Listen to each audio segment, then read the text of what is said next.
विज्ञानतिमिरन्दस्य ज्ञानाञ्जनशलाकया चक्षुरुन्मिलितं येन तस्मै श्रीगुरवे नमः. హరే కృష్ణ. శ్రోతలందరికీ ఈ 12వ అధ్యాయం గీతాసారంలోకి స్వాగతం. ఈ 12వ అధ్యాయం మొదలుపెట్టే ముందు 11వ అధ్యాయం పునశ్చరణ ఒకసారి.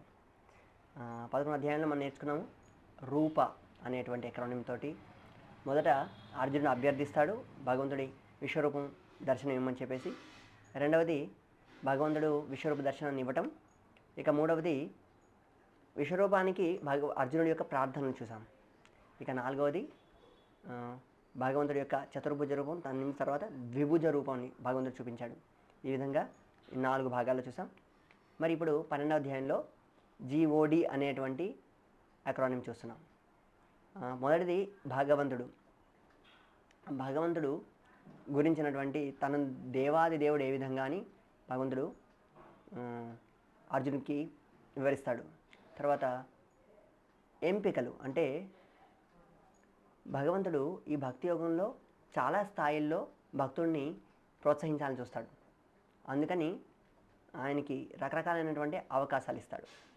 ఇక మూడవది, ఎటువంటి గుణాలతో ఈ భక్తిని కనుక భక్తి యోగాన్ని మనం అనుసరిస్తే భగవంతుడు ఇంకా అత్యంత ప్రియమవుతాం మనము అనేటువంటి విషయాన్ని భగవంతుడు చెప్తాడు. సో ఆలోచన చేయకుండా 12వ అధ్యాయంకి వెళ్దాం. 12వ అధ్యాయంలో మొదటిది భగవంతుడు 1 నుంచి 7 శ్లోకాలు దేవాది దేవుడు గురించి చెప్పారు. మరి ఈ రెంటి మధ్య సంబంధం ఏంటంటే 11వ అధ్యాయం 12వ అధ్యాయాల మధ్య సంబంధం ఏంటంటే, మునుపు అధ్యాయంలో అన్నిటికంటే ఉత్తమమైన యోగం భక్తి యోగం అని భగవంతుడు అర్జునుడికి చెప్పాడు. అయితే తన పట్ల భక్తియుత సేవ ఏ విధంగా భక్తులు వనరించాలనే సంగతి ఈ అధ్యాయంలో చెప్తున్నాడు. ఇక్కడ శ్రీకృష్ణు యొక్క వ్యక్తిగత రూపం పట్ల భక్తుడికి అనురాగం ఏ విధంగా పెంపొందించుకోవాలి అనేటువంటి విషయం 6వ అధ్యాయం చివరిలో చెప్పారు. తర్వాత 7వ అధ్యాయం మొదట్లో నువ్వు భక్తుడివి కాబట్టి శృణు, నువ్వు విను అని చెప్పేసి తర్వాత 8వ అధ్యాయంలో కూడా ఈ విషయాన్ని కృష్ణుడు వివరించారు. అయితే అంతకుముందు అధ్యాయాల్లో ఏవం సతత యుక్తాయే భక్త్యా స్వాం పర్యుపాసతే ఏ చాప్యక్షరం అవ్యక్తం తేషాం కే యోగ విత్తమః. ఈ అర్జునుడు ఈ ప్రశ్నిస్తాడనమాట, నాకు కరాఖండిగా చెప్పు, ఏవం సతతయుక్తాయే భక్త్యాం స్వాం పర్యుపాసతే, భక్తులు నిన్ను పూజిస్తుంటారు, మరి ఏ చాప్యక్షర అవ్యక్తం అంటే ఈ అవ్యక్త రూపాన్ని అంటే బ్రహ్మాన్ని కూడా వాళ్ళు పూజిస్తుంటారు. తేషాం కే యోగ విత్తమా, మరి ధ్యాన యోగుల్లో భక్తి యోగుల్లో వీళ్ళిద్దరి మధ్యలో వాళ్ళు ఉత్తమమైన వాళ్ళు ఎవరు అని చెప్పేసి అర్జునుడు అడుగుతున్నాడు అనమాట. నిరాకార బ్రహ్మను అర్చించేవాళ్ళ, లేదంటే భగవంతుని పూజించేవాళ్ళ? ఈ విధంగా వీళ్ళు నిరాకారవాదులు ఏం చేస్తుంటారంటే, వీళ్ళు ఎండాకాలంలో ఈ విధంగా చుట్టూ నిప్పు పెట్టుకొని వాళ్ళు మధ్యలో కూర్చొని ఎండలో ధ్యానిస్తుంటారు. తర్వాత చలికాలంలో వీళ్ళు మంచుతో సమానమైన నీళ్లలో మెడదాకా మునిగి అక్కడ వాళ్ళు ధ్యానం చేస్తుంటారు. ఒక రకంగా చెప్పాలంటే వాళ్ళ శరీరానికి బోళ్ళంతా తపస్యాన్ని ఇస్తుంటారు అన్నమాట వీళ్ళు. అయితే భగవంతుడు 12వ అధ్యాయంలో 6 నుంచి 7 శ్లోకాల్లో ఏం చెప్పాడంటే, జననం మరియు మననం అనే మహాసముద్రాన్ని వేగంగా భక్తుడు గురించేవాడు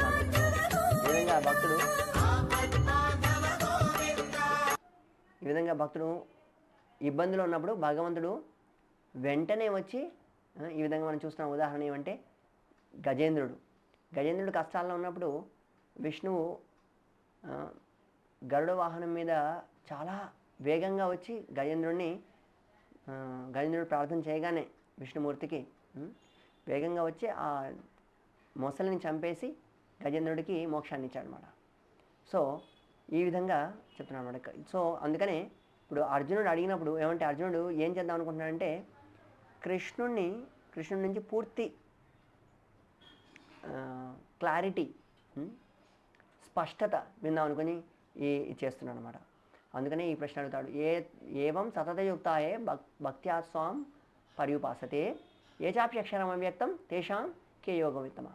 సో కృష్ణుడి నుంచి ఈ రహస్యాన్ని వినాలని అర్జునుడు ఈ ప్రశ్న అడిగాడు అనమాట.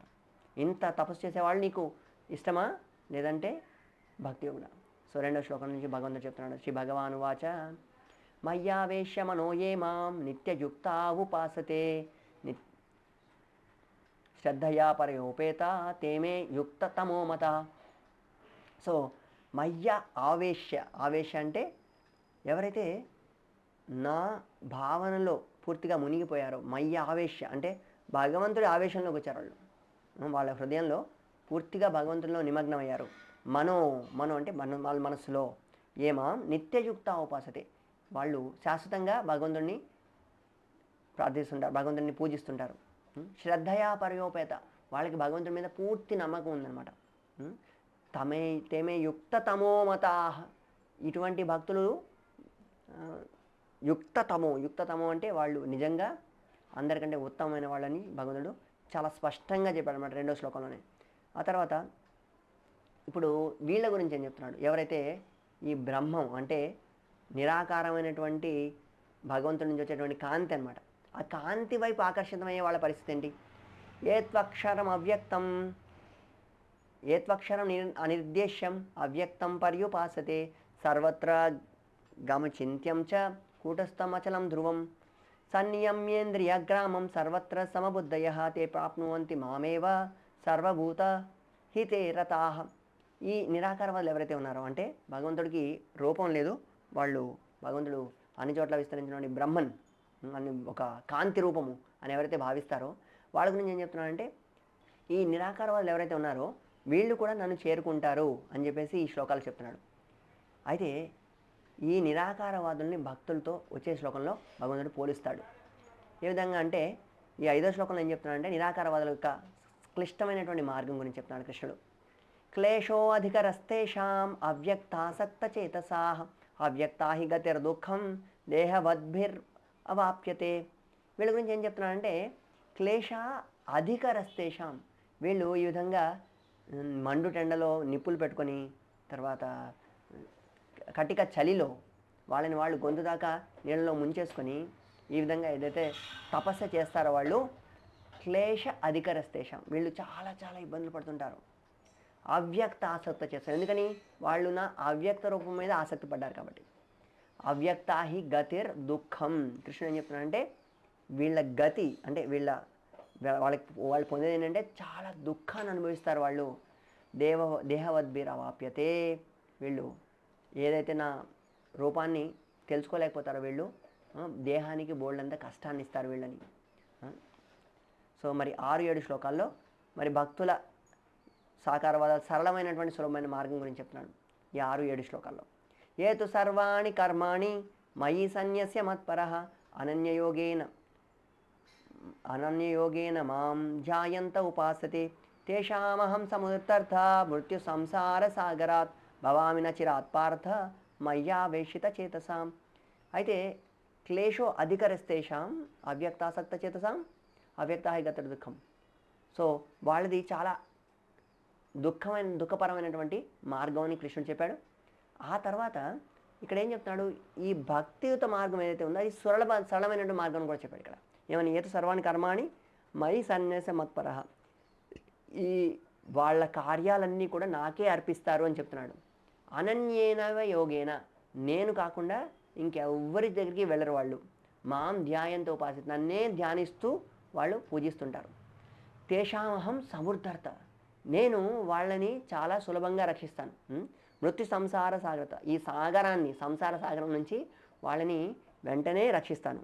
భవామి నచిరాత్ పార్థ, నచిరాత్ అంటే ఎటువంటి సమయం వెచ్చించకుండా, చిరాత్ అంటే చాలా సమయంలో, అచిరాత్ అంటే ఎంతో కాలం లేకుండా వెంటనే చాలా త్వరగా నేను వాళ్ళని రక్షిస్తాను. మయ్యావేశిత చేతసాం, వాళ్ళ చైతన్యంలో వాళ్ళన్నే నింపుకుంటారు కాబట్టి వాళ్ళని వెంటనే రక్షిస్తాను. ఇదే అవ్యక్తమైనటువంటి రూపానికి ఆసక్తులైన వాళ్ళ గురించి కృష్ణుడు ముందు అధ్యాయంలో కూడా చెప్పాడు. ఏమని చెప్పాడు, చివరికి ఎన్నో జన్మల తర్వాత మాత్రమే ఈ అవ్యక్త రూపాన్ని ఆసక్తి పడిన వాళ్ళు వెళ్తుంటారని చెప్పేసి కృష్ణుడు ఆల్రెడీ చెప్పున్నాడు అక్కడ. తర్వాత ఇక్కడ ఏం చెప్తున్నాడు, భవామి నచిరాత్ పార్థ, చాలా త్వరగా వీళ్ళు నా దగ్గరికి వస్తారని చెప్పేసి భక్తుల గురించి చెప్తున్నాడు అనమాట. సో అందుకని ఇది భక్తి యోగ ప్రధానమైనటువంటి అధ్యాయం. భక్తి యోగంలో అన్నిటికంటే ఉత్తమమైన అంటే చాలా ఉన్నతమైంది భక్తి యోగాన్ని ఉన్నతంగా భగవంతుడు ఇక్కడ స్థాపిస్తాడనమాట. అందుకని ఈ అధ్యాయాన్ని మనం భక్తి యోగం అంటాం. సో మరి ఇక్కడి నుంచి 8 నుంచి 12 శ్లోకాలు ఏవైతే రాబోతున్నాయో ఈ శ్లోకాల్లో భగవంతుడు ఏం చేస్తాడంటే ఎలాగైనా సరే నువ్వు ఈ భక్తి యోగాన్ని పాటించాలని అర్జున్ని అర్థిస్తాడనమాట. అర్జునుడి ద్వారా మనందరినీ అర్థిస్తాడనమాట. ఏం చెప్తున్నాడు చూడండి, 8-9 శ్లోకాల్లో అంతర్గత ఇంద్రియాలతో భక్తి చేయడం ఎలాగా, ఒకవేళ అలా చేయలేకపోతే బహిరంగంగా ఇంద్రియాలతో భక్తి చేయడం ఎలాగా, అది కూడా కాకపోతే కర్మఫలాలను త్యాగం చేయడం ఎలాగా, తర్వాత అది కూడా సాధ్యం కాకపోతే 12. సో ఈ విధంగా నువ్వు ఇది చెయ్యి అర్జున, ఇది కాకపోతే ఈ స్థాయిలో చెయ్యి, ఇది కాకపోతే ఈ స్థాయిలో చెయ్యి. ఈ విధంగా బోల్డ్ అన్ని ఎంపికలు భగవంతుడు ఇస్తున్నాడు అనమాట. అంటే నువ్వు అత్యంత ఉన్నతమైన స్థాయిలో భక్తిని కనుక చేయకపోతే ఇంక నువ్వు ఎందుకు పనికిరావని చెప్పేసి భగవంతుడు అంటలేదు. ఏదో విధంగా దానికంటే కింద సోపానంలో, అది వీలు కాకపోతే అంతకంటే కింది సోపానంలో, ఈ విధంగా భగవంతుడు ఎన్నో ఎంపికల్ని ఈ భక్తులకి అందిస్తూ ఉన్నాడు. ఎందుకంటే ఈ భక్తి యోగం అనేది అత్యున్నతమైనటువంటి మార్గం కాబట్టి భగవంతుడు ఏం చేస్తున్నాడు, ఇటువంటి ఎంపికల్ని భక్తుడికి అందిస్తున్నాడు అనమాట. సో ఎలాగైనా దీన్ని పాటించమని చెప్పేసి. సో 8వ అధ్యాయం చూద్దాం. ఏమని చెప్తున్నాడు, 8వ శ్లోకంలో అంతర్గత హృదయాలతో భక్తి చేసేటువంటి శుద్ధ భక్తుల గురించి ఇక్కడ చెప్తున్నారు. ఈ శుద్ధ భక్తుడు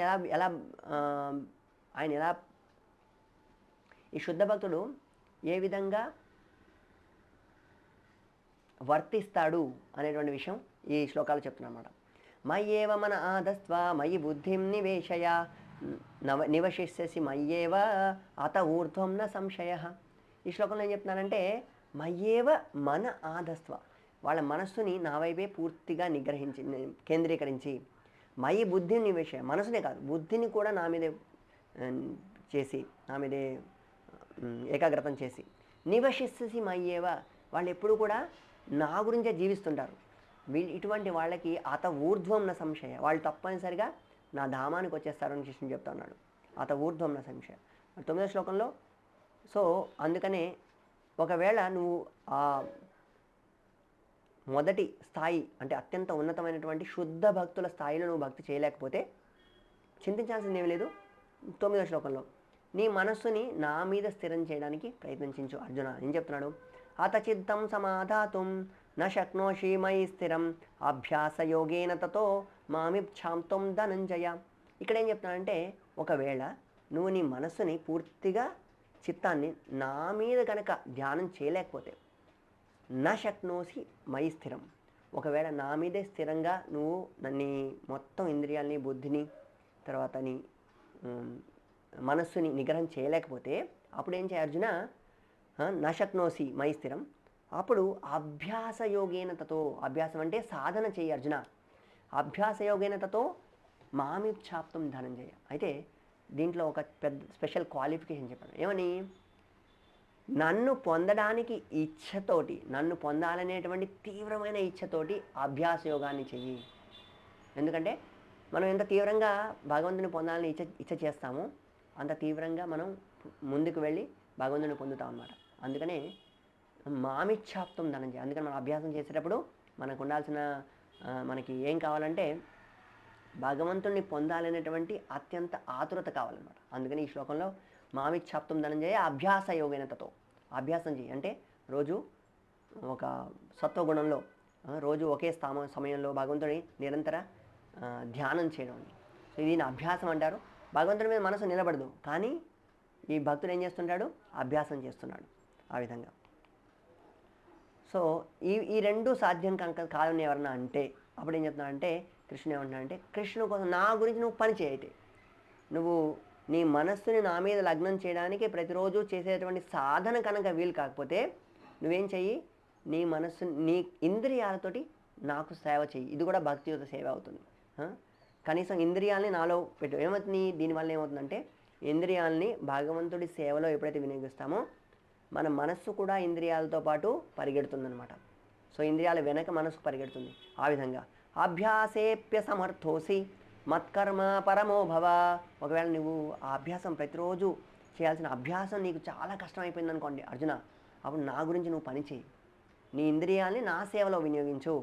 మత్కర్మ పరమో భవ మదర్థమపి కర్మాణి కుర్వన్ సిద్ధిమవాప్స్యసి. నెమ్మదిగా నీ మనస్సు అనేది అభ్యాసంలో నెమ్మదిగా లీనమవుతుంది అని చెప్తున్నాను అనమాట. సో ఇలా ఏం చేస్తుంటారంటే దీనికి సంబంధం ఏంటంటే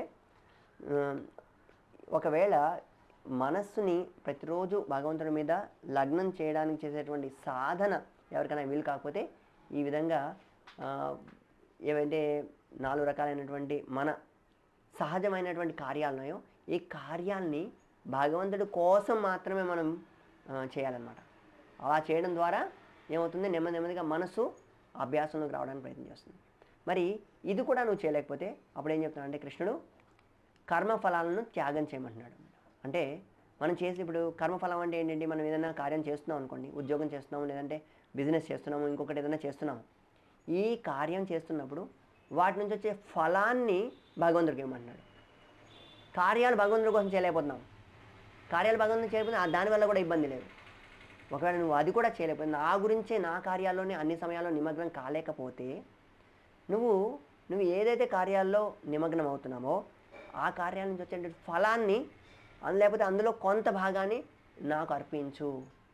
దీన్ని ఏమంటారంటే కర్మఫలాన్ని త్యాగం చేయడం. సో ఈ విధంగా కృష్ణుడు ఏం చేస్తున్నాడంటే రకరకాల స్థాయిల్లో భగవంతుడికి అర్జునుడికి అవకాశం ఇస్తున్నాడు అనమాట. అంటే అర్జునుడి ద్వారా మనందరికీ అవకాశం ఇస్తున్నాడు. చూడండి 8A, B ఇవి రెండేంటి, మయ్యేవ మన ఆదస్వ, భగవంతుడి పట్ల పూర్తిగా మనసు నిండా భగవంతుడిని నింపుకొని భక్తిని చేయడం అనమాట. మై బుద్ధిం నివేశ, బుద్ధి అంతా కూడా భగవంతుడి గురించే ఉపయోగించడం. సంపూర్ణ చైతన్యాన్ని పూర్తిగా భగవంతుడి స్థాయిలో భగవంతుడి సౌలభ్యం కోసం ఉపయోగించడం అనమాట. స్థిరత్వంతో అంటే ఏ సమయంలోనైనా భగవంతుడి గురించే మన ఇంద్రియాలని, మన మనస్సుని, మన బుద్ధిని అన్నింటినీ భగవంతుడికి అర్పించాం. ఇది చాలా ఉన్నతమైనటువంటి స్థాయి అనమాట, శుద్ధ భక్తుల స్థాయి అనమాట. ఇక రెండవది అభ్యాస యోగం. అభ్యాస యోగం ఏంటంటే ఒకవేళ మనం అన్ని సమయాల్లో మన మనసుని బుద్ధిని నిగ్రహించలేకపోతే భగవంతుడి మీద ఏం చేయమంటే భగవంతుడి గురించి కర్మ చేయమంటున్నాడు. అభ్యాస యోగం అంటే భగవంతుడి మీద ధ్యానం చేస్తూ ప్రతిరోజు మిగతా సమయాన్ని భగవంతుడి గురించినటువంటి కార్యాలు అంటే డైరెక్ట్గా భగవంతుడితోటి ఏ విధంగా భగవంతుడి యొక్క పుస్తక వితరణలో కానివ్వండి, లేదంటే భగవంతుడికి అలంకారం చేయడంలో కానివ్వండి, లేదంటే భగవంతుడి గురించి ఒక వంట చేయడంలో కానివ్వండి, ఏదో ఒక కార్యంలో అవి భగవంతుడి కోసమే ప్రత్యక్షంగా ఇంద్రియాలతోటి అంటే అభ్యాసం చేయమంటున్నాడు. ఒకవేళ మీరు నా గురించే పూర్తిగా సేవలో వినియోగం కాలేకపోతే మత్కర్మ పరమోభవ, నువ్వు కార్యం చెయ్యి, దాన్ని నాకు అర్పించు, దాని ఫలాన్ని నాకు అర్పించు అని ఇది ఇంకొక స్థాయి అనమాట. ఒకవేళ అది కూడా చేయలేకపోతే ఈ కిందున్న స్థాయి ఏంటి, నువ్వు ఏ కార్యం చేసినా సరే సొంత లాభం కోసం చేయకు, అప్పుడేం చెయ్యి, మరొకరి కోసం నువ్వు ఆ ఫలాల్ని త్యాగం చెయ్యి అని. సో అప్పుడు ఈ 12వ శ్లోకంలో ఈ 12వ ABCD మనం చూస్తాం అనమాట. ఈ 12వ శ్లోకంలో భగవంతుడు ఏం చేస్తున్నాడంటే ఈ 4 స్థాయిలు ఏదైతే చెప్పాడో వీటిని సమరైజ్ చేస్తున్నాడు అన్నమాట, సారాంశంగా చెప్తున్నాడు. శ్రేయోహి జ్ఞానం అభ్యాస, మొట్టమొదటిది జ్ఞానాన్ని అంటే నా గురించినటువంటి జ్ఞానాన్ని సంపాదించడం అనేది చాలా మంచి విషయం. తర్వాత ఈ B ఏం చెప్తున్నాడంటే జ్ఞానాధ్యానం విశిష్యతే, ఆ జ్ఞానం కంటే నా గురించినటువంటి ధ్యానం విశిష్యతే, అది గొప్పది. తర్వాత మరి ధ్యానాత్ కర్మఫల త్యాగం, దానికంటే కూడా నిర్దేశించినటువంటి కర్మఫలాల్ని భగవంతుడి ప్రీత్యర్థం అర్పించడం అనమాట. త్యాగాద్ ధ్యానం త్యాగాద్ శాంతిన్ అనంతరం, ఎందుకంటే ఎప్పుడైతే మన కర్మఫలాన్ని మరొకరి కోసం ఇచ్చివేస్తామో అప్పుడు శాంతి అనేది వస్తుంది మనకి అని చెప్పేసి భగవంతుడు చెప్తున్నాడు అనమాట. సో మరి ఈ కృష్ణుడు ఈ లక్షణాలు ఏవైతే చెప్తున్నాడో ఇక నుంచి కృష్ణుడు ఒకే వ్యక్తిలో కృష్ణుడికి ఎటువంటి లక్షణాలు ఆ వ్యక్తికి ఉంటే కృష్ణుడు ఇష్టపడతాడు అనేది ఉదాహరణ ఇస్తున్నాడు అనమాట. ఎటువంటి లక్షణాలు అంటే ఇప్పుడు చూడండి, మనం కొన్ని ఉదాహరణలు చూడబోతున్నాం. ఇప్పుడు ఈ ఉదాహరణలో ఎందుకని కృష్ణుడు ఈ భక్తుల్ని ఎందుకంత తన సొంతంగా భావించాడు, ఎందుకంటే వీళ్ళు ఇటువంటి లక్షణాలు వాళ్ళు చూపించారు కాబట్టి, స్థాపించారు కాబట్టి ఇటువంటి లక్షణాలు ఉన్న వాళ్ళు కృష్ణుడికి చాలా ప్రియులు అవుతారు అన్నమాట. మొదటిది ఈ లక్షణాల్లో చాలా భావాలు వస్తాయి, అంటే 2 విభాగాల్లోకి వస్తాయి. మొదటిది స్వరూప లక్షణం, రెండవది తటస్థ లక్షణం. ఇది తటాస్థ కదండి, తటస్థ లక్షణం. అయితే ఈ లక్షణాల్లో భక్తి అనేది ముఖ్యమైనదనమాట. అయితే కృష్ణుడు తను ఇష్టపడేటువంటి లక్షణాన్ని ఈ 1 నుంచి 7 అంటే ఇది 1 నుంచి 7 కాదండి, 12 నుంచి 20 శ్లోకాల్లో వీటి గురించి చెప్తాడు. మనం ఇక్కడ తప్పుగా రాసాం. భక్తుల వైఖరి ఏ విధంగా ఉంటుంది. దీనికి ఉదాహరణ ఏంటంటే ఇక్కడ కృష్ణుడు ఏం చేస్తున్నాడు, ఈ సుదాముడి యొక్క పాదాలు కడుగుతున్నాడు అనమాట. సుదాముడు చాలా కింది స్థాయికి చెందినటువంటి బ్రాహ్మణుడు లేదు, చాలా నిమ్న స్థాయికి చెందినటువంటి చాలా పేదరికంలో ఉన్నటువంటి బ్రాహ్మణుడు అనమాట. అయినా సరే ఆ సుదాముడు రాగానే ఇంటికి కృష్ణుడు ఎంతో ప్రేమతోటి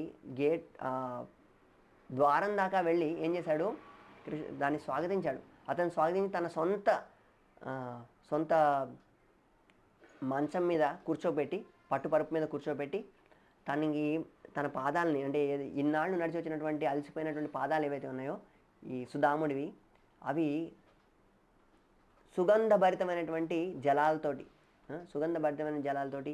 వెండి బంగారు వస్తువులతోటి వీటిని పూజించాడనమాట. ఈ విధంగా కృష్ణుడు ఎందుకంటే ఇంత ప్రియుడు అంటే ఆ లక్షణాలని ఈ శ్లోకాల్లో చెప్తున్నాడు అనమాట. సో ఆ లక్షణాలని చూద్దాం. ఈ పవిత్ర భక్తుడికి మంచి లక్షణాలు ఉన్నాయన్నమాట. ఏంటి ఆ లక్షణాలు? హరావ భక్తస్య కుతో మహద్గుణ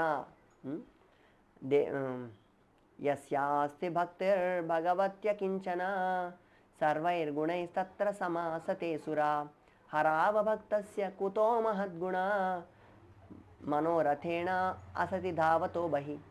అంటే మీరు ఇక్కడ చూస్తున్నట్టు ఈ ఎడం చేతి పక్కన ఎంతోమంది గొప్ప గొప్ప వాళ్ళు ఉన్నారన్నమాట. ఈ గొప్ప వాళ్ళంతా కూడా పెద్ద పెద్ద న్యూస్ పేపర్లో వీటిలో టాప్ ఫిగర్స్గా ఉంటారు. కానీ వాళ్ళు కనుక భగవంతుడు భక్తులు కాకపోతే వాళ్ళ దగ్గర ఎటువంటి మంచి గుణాలు ఉన్నాయి అని చెప్తున్నాడు. కానీ ఆన్ ద అదర్ సైడ్ వీళ్ళు పెద్ద పెద్ద ఫేమస్ కాకపోవచ్చు, ఎవరు భక్తులు అనేవాళ్ళు అంత వీళ్ళలాగా ఎంతో పేరు ప్రఖ్యాతలు ఉండకపోవచ్చు. కానీ వీళ్ళందరూ కృష్ణుడికి చాలా ప్రియులు అని చెప్పేసి ఇక్కడ 12 మంది మహాజనుల గురించి చెప్పారన్నమాట. ఈ 12 మంది మహాజనులు అంటే బ్రహ్మ, శంభు, శుకదేవ్ గోస్వామి, తర్వాత కుమారులు, కపిలముని, స్వయంభువ మను, తర్వాత ప్రహ్లాదుడు, నారదుడు, జనక, భీష్మ, బలి, యమరాజు. వీళ్ళేం చెప్పారంటే వీళ్ళని మహాజనులుగా పిలిచారన్నమాట. ఎందుకంటే వాళ్ళ సొంత ఆచారంతో ఏ విధంగా భక్తుడు వర్తించాలి అనేటువంటి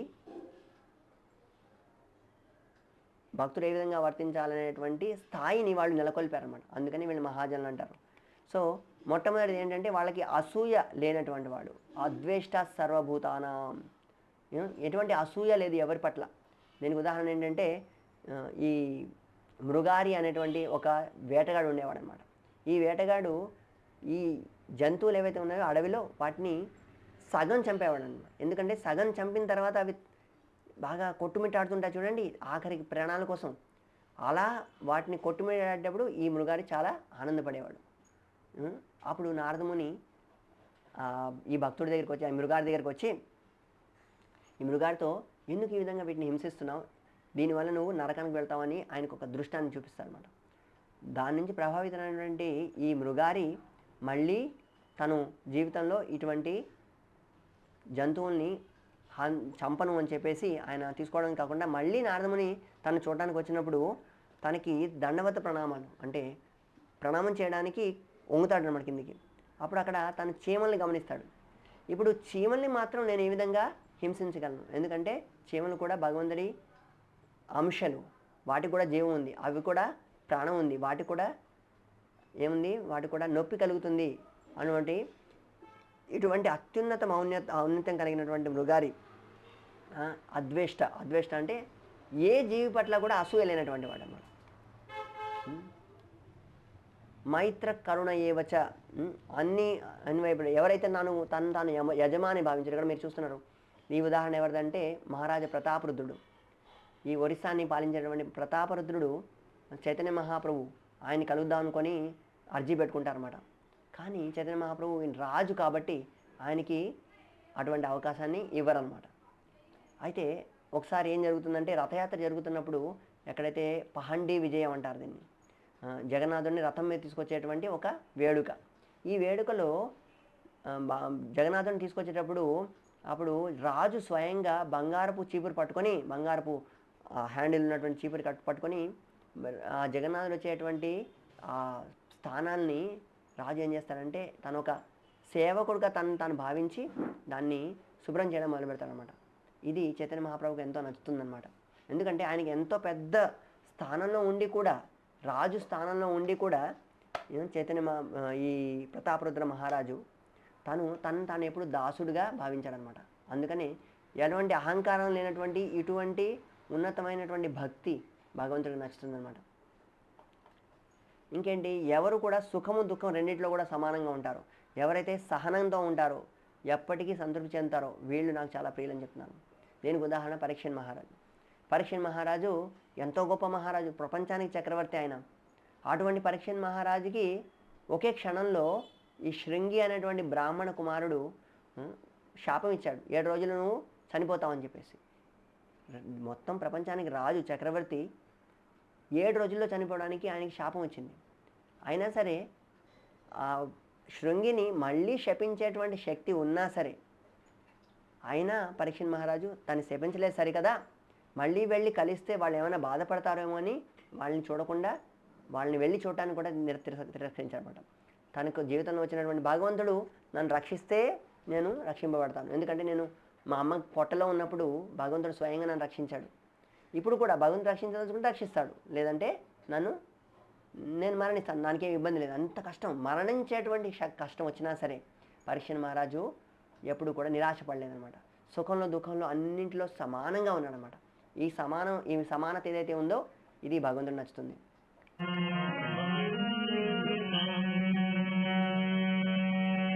సో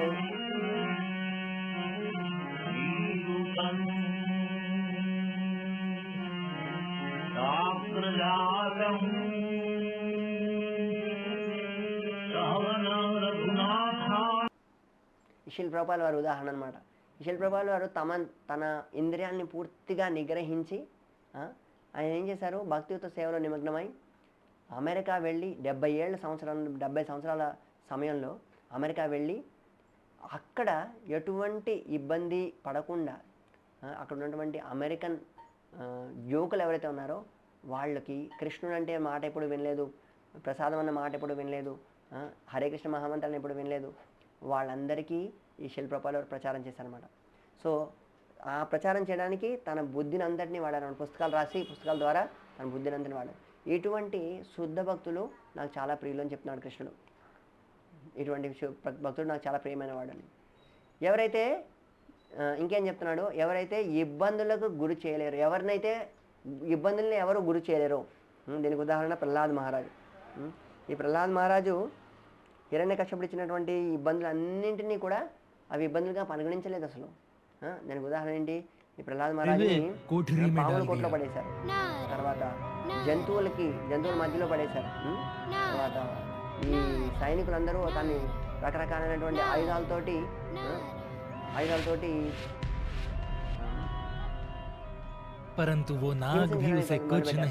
దాన్ని ఆయన చంపడానికి సిద్ధమైపోయారు.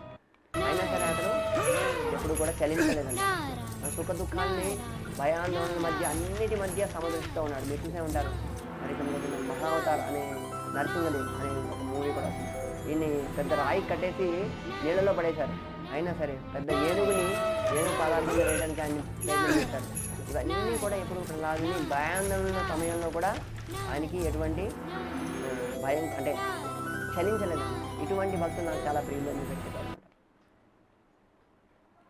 వీళ్ళంతా నాకు ప్రియులు. ఇంకా ఏంటి, సాధారణ కార్యకలాపాలపై ఆధారపడని వాళ్ళు. అంటే వీళ్ళు అసాధారణ కార్యాలు చేయగలవాడు. ఉదాహరణకి హనుమంతుడు ఈ మహేంద్ర పర్వతం నుంచి లంకకి ఒకే ఒక జంపులో వెళ్ళిపోయాడు అనమాట. ఆ తర్వాత మధ్యలో ఆయన చాలా రకరకాలైనటువంటి సింహిక తన్ని మింగడానికి ప్రయత్నం చేసింది, అయినా సరే తన నాలుకను తగిలి వెళ్ళిపోయాడు. తర్వాత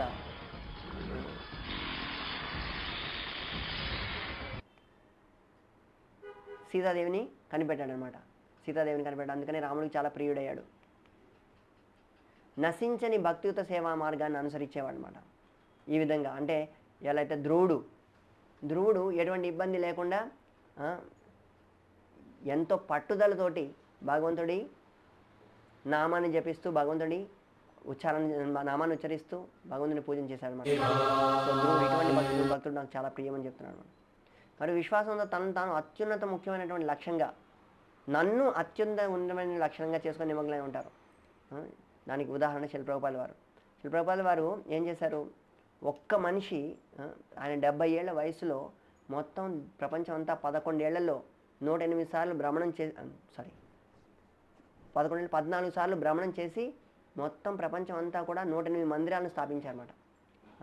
సో ఈ భగవంతుడిని కృష్ణుణ్ణి ఎంతో పేరు ప్రఖ్యాతులు గడించడం కోసం ఆయన ఈ ఎటువంటి కష్టం లేకుండా అంటే భగవంతుడి మీద పూర్తిగా నిర్భరమయ్యి భగవంతుడి కార్యాన్ని చేయడానికి ప్రయత్నం చేసి పూర్తి సఫలమయ్యారన్నమాట.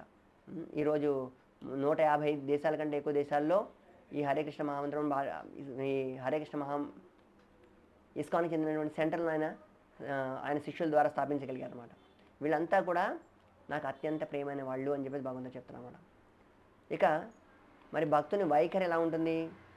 ఈ 3 విషయాలు మనం ఇవాళ నేర్చుకున్నాం. మొదటిది 10-12వ అధ్యాయంలో 1 నుంచి 7 శ్లోకాల వరకు ఈ భగవంతుడు అంటే ఎవరు, నిరాకార బ్రహ్మం మీద మనం ధ్యానం చేయాలా లేదంటే భగవంతుడి సాకార రూపం మీద భక్తియుత సేవను అందించాలనేది అడిగినటువంటి ప్రశ్నకి 2 నుంచి 7 శ్లోకాల్లో భగవంతుడు ఎవరు తనకి ఇష్టం అని చెప్పాడు. ఇక రెండవది మనకి ఇచ్చినటువంటి భక్తుడికి ఇచ్చినటువంటి ఎంపికల గురించి చెప్పాడు.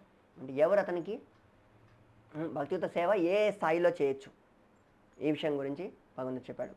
ఇక మూడవది వచ్చేసి భక్తుడు ఎంత ప్రియం ఆయనకి, ఎటువంటి భక్తుడు ప్రియం, అద్వేష్ట సర్వ ఈ వాళ్ళ లక్షణాలు చెప్పాడు అనమాట. ఆ లక్షణాలన్నీ కూడా 13 నుంచి 20 శ్లోకాల వరకు చెప్పాడు. దానికి చాలా ఉదాహరణలు చూసాం మనం ఇవాళ. సో హరే కృష్ణ. ఇది 12వ అధ్యాయం యొక్క సారాంశము. మళ్ళీ 13వ అధ్యాయంతో మీ అందరినీ కలుద్దాం. ఎవరికైనా ప్రశ్నలు ఉంటే ఆ ప్రశ్నల్ని మీరు కామెంట్స్ రూపంలో మాకు అందించవచ్చు. హరే కృష్ణ. శిల ప్రభుపాదికి జై.